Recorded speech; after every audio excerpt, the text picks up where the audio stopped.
jadwal yang sudah kita sepakati kemarin ya, sebelum observasi saya akan melakukan praobservasi dulu kepada Ibu Dila. Nah, yang akan menjadi bahan percakapan kita, diskusi kita kali ini untuk praobservasi adalah tujuan pembelajaran apa yang akan Ibu Dila terapkan nantinya di kelas. Tujuan yang mana? Untuk pembelajaran kali ini, tujuan yang akan diterapkan itu adalah siswa mampu memahami sejarah dari pariwisata Indonesia dan dunia. Pariwisata Indonesia dan dunia. Dalam tujuan tadi, area pengembangan apa yang hendak Ibu Dila capai di kelas ini nanti? Yang paling utama itu tentu kognitifnya ya Bu ya, tentang sejarah tadi. Jadi pengetahuan mereka, seberapa besar mereka memahami sejarah dari perkembangan pariwisata tersebut. Kemudian juga nanti akan dilihat kognitif area dari afektifnya Bu, sikapnya. Jadi sikap anak-anak nanti dalam bersikap, memahami pelajaran, bertanya jawab, menyampaikan pendapat, itu juga akan dinilai. Itu pengambilan nilainya sambil berjalan dalam pembelajaran ya Bu ya? Iya Bu. Ada format khusus dari Ibu Dila? Formatnya ada. Itu dipantau per tiap kelompok atau nanti pada saat hanya pas saat presentasi? Ketika mereka diskusi nanti akan dipantau. Tapi dalam proses ya? Ya, dalam proses. Itu Ibu Dila untuk pencatatannya apakah hanya melihat dari hasil atau memang proses mereka mendapatkan informasi dalam belajar? Prosesnya termasuk juga. Strategi apa yang akan nantinya Ibu Dila terapkan di kelas untuk mencapai tujuan tadi? Untuk mencapai tujuan itu, strategi yang akan digunakan itu yang paling utama itu diskusi Bu. Oke, diskusi. Ya, kemudian nanti akan diiringi dengan strategi ceramah.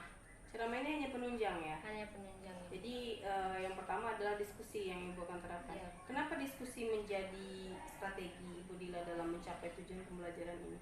Nah, karena dengan adanya diskusi, jadi siswa ini tadi mereka bisa berpikir secara kritis, kemudian bisa bertoleransi juga dengan teman-temannya. Ketika temannya menyampaikan pendapat, mereka mendengarkan dan tidak saling protes. Nah, kemudian juga mereka bisa menyampaikan pendapat masing-masing. Oke. Baik, sampai ketemu nanti di kelas ya kan? Ya, kita bikin 5 kelompok aja. Ya, 5 kelompok berarti 1 orang. Sekitar 7 atau 6 ya.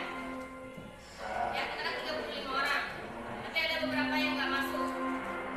Oke, sekarang silakan bikin dulu di kertas siapa saja nama kelompoknya sama depan. Gimana kabarnya hari ini, Nak? Alhamdulillah.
masuk ke percakapan pasca observasi ini. Dari pembelajaran yang sudah Ibu Dila lakukan, apa refleksi dari pembelajaran tadi? Sepanjang proses perjalanan tadi itu kalau dilihat sudah berjalan sesuai dengan rencana. Kemudian siswa juga lebih kondusif dalam belajar. Hal ini terlihat ketika mereka berdiskusi, itu mereka bisa saling mengeluarkan pendapatnya dan banyak mereka bisa saling bertoleransi dalam mendengarkan pendapat dari orang lain. Tidak ada yang egois satu sama lain, harus pendapat si A, harus pendapat si B, tidak. Mereka bisa menyatukan pendapat-pendapat yang berbeda tersebut. Kemudian juga mereka bertanggung jawab dengan tugas yang telah diberikan. Tugas itu selesai dan dibuktikan dengan hasil yang sudah mereka catat di lembaran kertas yang sudah disiapkan, dan itu mereka presentasikan ke depan. Ada kendala? Kalau untuk kendala yang ini paling hanya di bagian maju ke depan presentasinya itu, Bu. Harusnya kan kita pengennya siswanya tampil semua ke depan, tapi karena jam pelajaran ini dibagi beberapa jam per hari, jadi kemungkinan tidak semua yang dapat tampil ke depan. Berarti harapan Ibu Dila semua kelompok itu bisa maju dan memaparkan hasil diskusi mereka ya? Iya, betul. Dari hambatan tadi, adakah rencana tindak lanjut dari Ibu Dila untuk kelas tersebut? Nah, untuk tindak lanjutnya, bagi siswa atau kelompok yang belum bisa tampil ke depan tadi menyampaikan hasil diskusinya, itu akan dilanjutkan di pertemuan selanjutnya, Bu. Dalam proses yang sama, melalui diskusi lagi atau langsung ke pemaparan? Langsung ke pemaparan. Oke, berarti lanjutan ya? Iya, Bu. Kalau untuk dalam proses KBM tadi, apakah terlihat kolaborasi yang baik antara satu siswa dengan siswa yang lainnya menurut Ibu Dila? Kalau dipantau tadi, alhamdulillah sudah terlihat kolaborasi yang baik. Sudah ada pencapaian tujuan pembelajaran yang Ibu Dila rasakan saat satu kali pertemuan ini? Sudah. Ya, terima kasih Bu Dila ya. Kita masuk ke bicara pengembangan diri. Jadi kita ke pending ya, waktu istirahat ya Bu ya. Kita lanjutkan lagi. Nah, dari rencana pengembangan diri Ibu Dila, kira-kira dari pembelajaran sudah dilakukan tadi, ada nggak kendala dari Ibu Dila sendiri? Sebenarnya ada sih, Bu, beberapa. Jadi di dalam kelas itu terkadang saya itu sulit untuk konsentrasi gitu, Bu. Ketika ada beberapa siswa yang kadang-kadang kan anak ini kan dia suka cari perhatian, entah dengan ribut atau mungkin bermain sama anak-anak yang lain gitu kan, Bu. Jadi ketika hal itu terjadi saat saya menyampaikan materi, nah jadi tiba-tiba itu seperti hilang konsentrasi gitu. Blank gitu. Blank ya, tiba-tiba blank. Ya, itu kendalanya ya? Iya, Bu. Apa nih yang akan Ibu lakukan untuk menghandle kendala tadi? Kalau sejauh ini, Bu, yang saya lakukan itu biasanya dengan teknik stop gitu, Bu. Jadi saya menenangkan diri dengan beberapa detik, menarik napas gitu kan, mencoba tenang dalam beberapa detik itu, memanage lagi emosi saya sendiri gitu. Apa tujuannya, Bu? Tujuannya ya supaya ketika mengajar itu saya nggak blank lagi gitu, Bu. Untuk indikator itu sudah berhasil seperti apa? Untuk indikator keberhasilannya mungkin saat mengajar itu bisa lancar ketika ada gangguan pun saya tetap bisa fokus gitu, Bu. Tanpa mengabaikan siswa yang ribut tadi. Iya. Gitu, Bu. Dalam mencapai tujuan Ibu Dila tadi, adakah faktor pendukungnya? Pendukungnya seperti apa ya? Adakah support yang dibutuhkan atau cukup dengan Ibu Dila sendiri saja atau seperti apa? Faktor pendukungnya ya itu tadi, Bu, saya mungkin butuh bantuan dari rekan-rekan, dari Ibu juga untuk masukan-masukannya gitu. Berbagi pengalaman. Mungkin dengan saya bercerita dengan teman-teman ada yang bisa memberikan solusi buat saya. Oke. Kapan nih kira-kira penerapannya? Butuh berapa lama untuk bisa mencapai indikator keberhasilan tadi? Kalau bisa sih di pertemuan selanjutnya di kelas sudah diusahakan 1 kali 2 kali pertemuan lah ya, ya sudah mencapai indikator yang diharapkan tadi. ya. Oke, itu tuh satu pengembangan diri, penguasaan diri berarti. Ada aktivitas pengembangan lagi? Ada sih Bu, satu lagi mungkin lebih ke ketika anak ada mencari keributan di kelas, itu saya lebih memposisikan diri sebagai penghukum. Nah, sedangkan sebelumnya kan Ibu pernah memberikan materi juga kepada kami kan, bahwa guru itu nggak boleh jadi penghukum di kelas, ada yang namanya segitiga restitusi gitu kan Bu. Nah, untuk sampai detik ini saya merasa diri saya itu masih jadi penghukum gitu. Posisi penghukum. Iya, jadi posisi penghukum di kelas. Jadi itu belum bisa gitu ya menerapkan yang Iya. segi restitusi. Pengen yang instan hukum gitu ya. Oke, itu kelemahannya.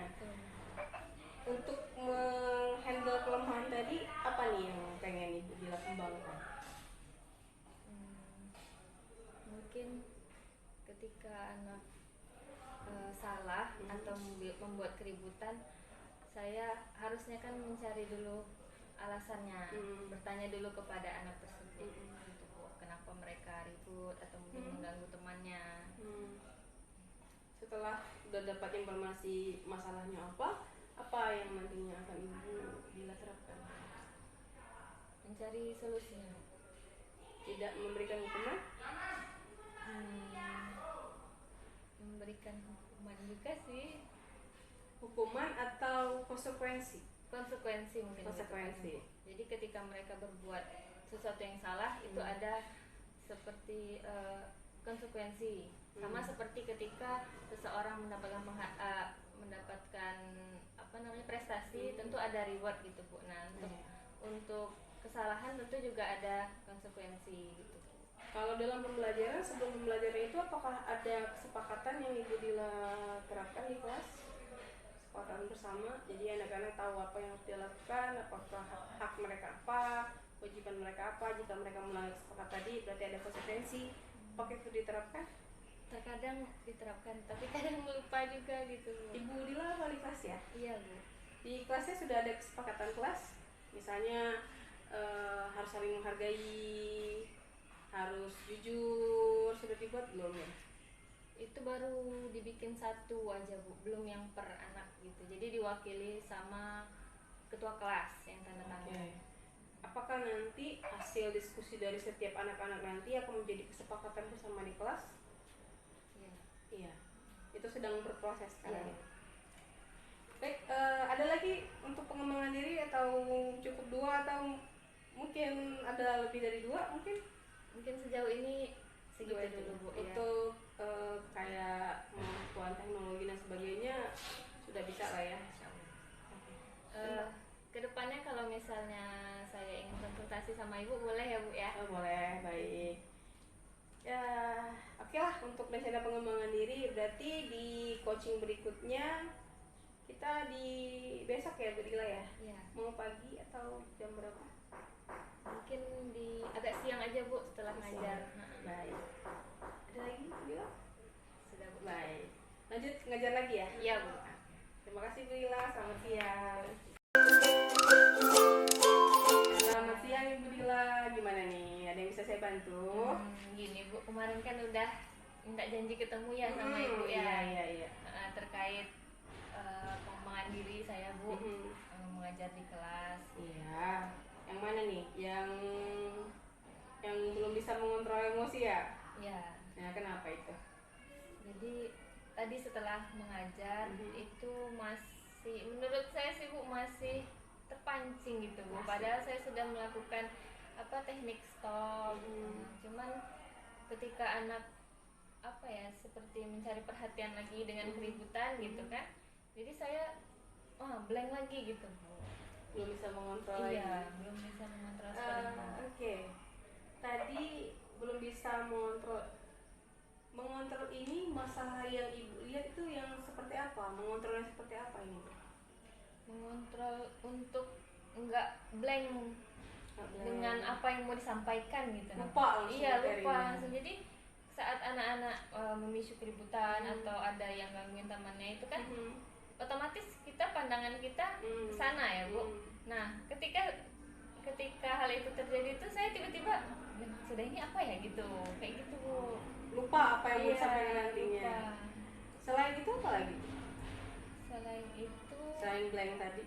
Selain blank yang ini tadi, yang kemarin itu, Bu. Tentang hukum. Kenapa dengan hukum?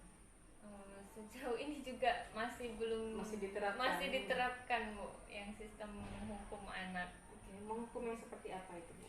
Contohnya ketika dia ribut, nah yang si pembuat ribut ini saya berikan punishment gitu, Bu, seperti mungkin berdiri di depan selama beberapa menit atau bahkan mungkin 1 jam 2 jam pelajaran. Kalau misalnya anak yang melakukan keributan itu lebih dari 1 orang, apakah punishmentnya sama? Sama, Bu. Disuruh berdiri saja. Iya. Selain itu ada punishment yang lain?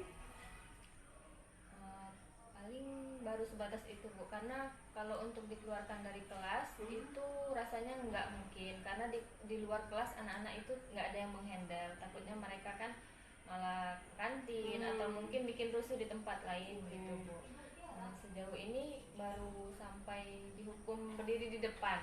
Di depan kelas. Di depan kelas. Karena bagi saya kalau hal itu nggak diberikan hukuman, nanti teman yang lain juga ikut gitu, Bu. Ikut membuat kegaduhan di kelas. Oke. Berarti kalau dalam pelajaran Ibu Dila, ketika anak ribut dan sudah ditegur namun tetap beraksi seperti itu, Ibu Dila akan panggil mereka ke depan. Iya. Berdiri di depan. Iya. Dan teman-temannya lihat. Teman-temannya lihat. Untuk reaksi anaknya seperti apa, Bu? Gimana? Reaksi anaknya seperti apa, Bu, yang disuruh berdiri di depan? Kadang kalau mereka sadar mereka salah, itu mereka diam berdiri di depan. Tapi sebagian anak yang merasa ini paling cuma berdiri di depan kayak gitu, ya mereka ketawa sambil mengkode temannya yang ada di belakang gitu, Bu. Jadi mereka bercanda jarak jauh. LDR ya. LDR. Okay. Di kelas itu meskipun Ibu Dila ada, mereka tetap bercanda. Kadang-kadang iya. Oke. Menurut Ibu Dila, apakah hukuman yang Ibu Dila terapkan ini menjadi efektif? Sebenarnya kalau efektif untuk keseluruhan belum, Bu. Tapi untuk sebagian sudah. Karena dengan melihat itu, yang sebagian ini nggak berani ribut lagi. Tapi kalau untuk yang sesama komplotan mereka, kayaknya itu belum mempan, Bu, hukumannya seperti itu. Belum mempan. Ya. Masih ya tadi bercanda tadi ya. Masih. Udah di depan masih ikutan bercanda. Kalaupun memang ini menjadi efektif, apakah posisi menghukum ini benar menurut Ibu Dila? Sebenarnya kita sebagai guru itu nggak boleh ya, Bu, menghukum anak langsung gitu kan di dalam kelas. Tapi itulah, Bu, saya nanya sama Ibu gimana baiknya gitu kan, Bu. Kalau untuk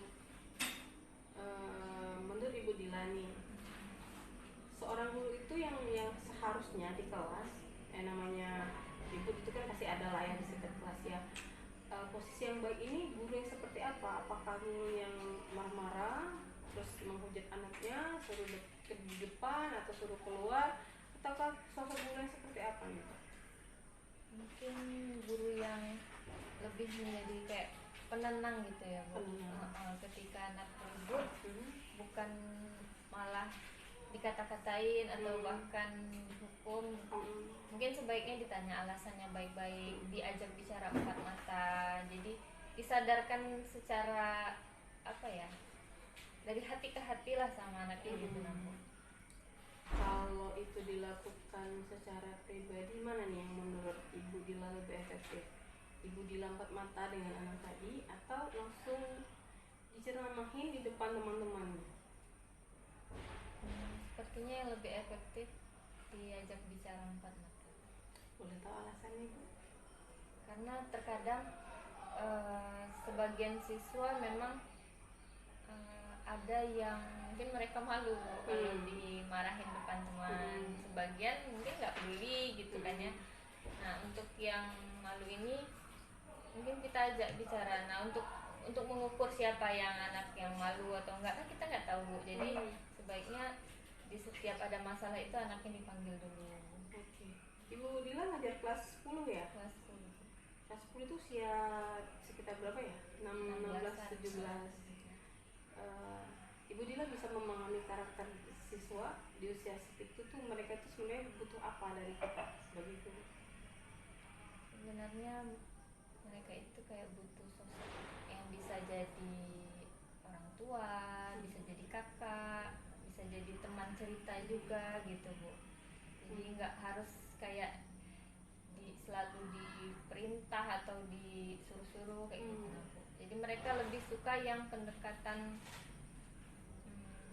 sama kayak ke kakak gimana sih ngobrolnya, dianggap sebagai orang dewasa gitu ya. Intinya dari bahasanya Ibu Dila tadi bahwa pendekatan di sini yang menjadi salah satu pemecahan masalahnya. Mereka mungkin ketika ketemu sosok yang membuat mereka nyaman, mereka berbagi, ketemu dengan kakak dan sebagainya tadi, mungkin mereka lebih jujur ya Bu ya, daripada yang kata Ibu Dila tadi menghukum apakah efektif, kan ternyata juga belum ya Bu ya. Itu sudah pernah Ibu Dila terapkan untuk memanggil siswa secara pribadi? Di sebagian siswa sudah Bu, tapi terkadang kalau yang kayak di kelas menghukum di kelas itu spontan aja gitu. Spontan. Kalau untuk yang sudah dipanggil tadi, apakah efektif? Lumayan efektif. Efektif ya. Dari yang sudah Ibu lakukan, apa nih rencana yang akan Ibu lakukan ke depannya supaya memang efektif tadi tidak hanya berlaku 1 atau 2 kali, tapi memang di pembelajaran Ibu Dila Ibu terapkan itu sebagai guru? Rencananya seperti apa?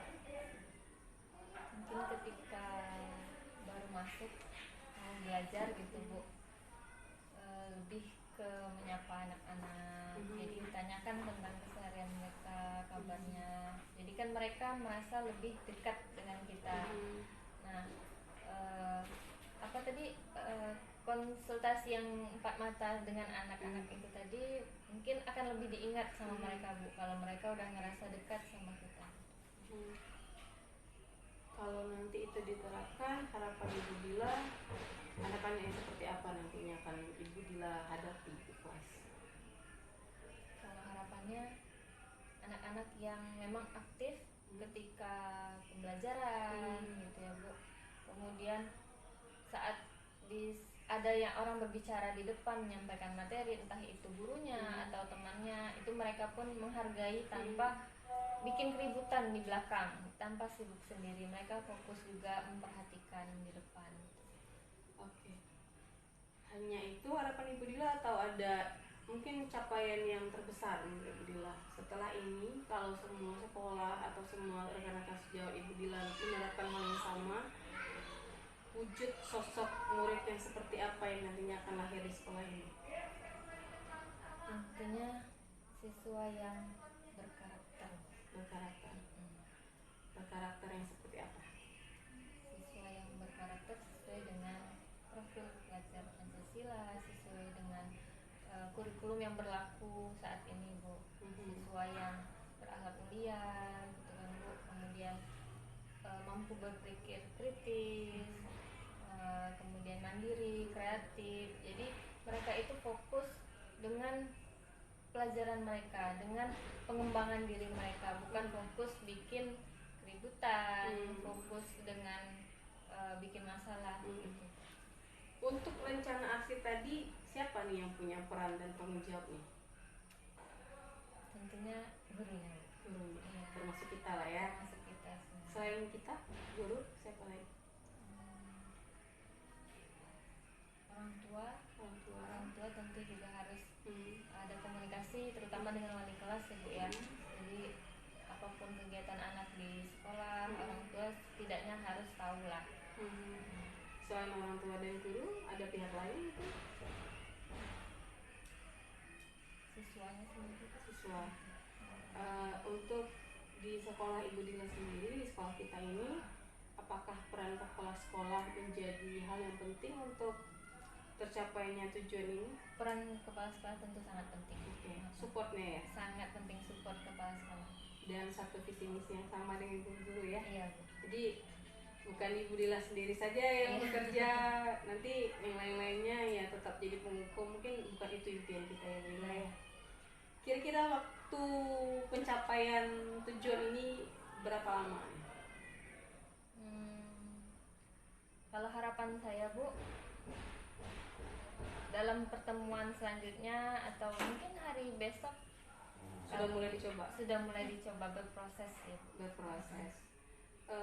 Kalau kita bicara soal rencana, berarti kan ada satu titik temu nih.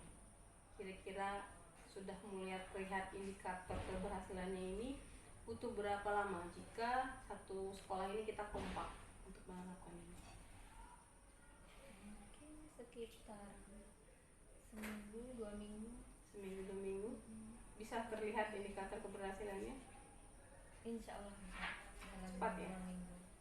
Asal kompak tadi ya? Asal kompak, semuanya memang menerapkan itu dan nggak ada yang mungkin ya pokoknya saling mendukung lah. Saling mendukung. Baik. Kalau seandainya ini tercapai, gimana perasaan Ibu Dila jika nanti impian Ibu Dila ini tercapai? Perasaannya tentu senang ya, Bu. Senang. Kemudian ketika dalam satu sekolah itu semua warganya sudah kompak, sudah melaksanakan itu dan itu tercapai, tentu sekolah ini akan berjalan dengan sangat efektif dan lebih lebih mementingkan kepentingan murid ya. Iya, lebih berpihak kepada anak sebagai siswa. Jadi kita guru ini adalah sebagai fasilitatornya supaya ciptakan anak yang merdeka tadi. Iya. Ada lagi yang Ibu Dila mau sampaikan dengan saya? Mungkin untuk sekarang itu dulu, Bu. Kedepannya jika memang ada kendala, saya kembali lagi ke sini ya, Bu. Baik, boleh. Ada lagi Ibu Dila? Cukup. Baik, sampai ketemu lagi. Kalau nanti ada kendala boleh nanti temui saya lagi. Kita ngobrol-ngobrol lagi ya, Bu Dila ya. Makasih ya, Bu Anissa. Iya, sama-sama Ibu Dila. Siang, Bu. Selamat siang. Assalamualaikum warahmatullahi wabarakatuh. Nama saya Fadila Rizky Laila Jatmiko. Saya mengajar dasar-dasar program keahlian perhotelan di SMK Negeri 7 Kota Bengkulu. Setelah melaksanakan coaching dengan Ibu Anita, saya merasa lebih senang. Kemudian juga lebih lega karena setelah melaksanakan coaching tadi, Ibu Anita sudah membantu saya dalam mengembangkan potensi yang ada di dalam diri saya sehingga saya bisa menyelesaikan masalah-masalah yang saya hadapi di dalam kelas. Itu saja yang dapat saya sampaikan. Wassalamualaikum warahmatullahi wabarakatuh.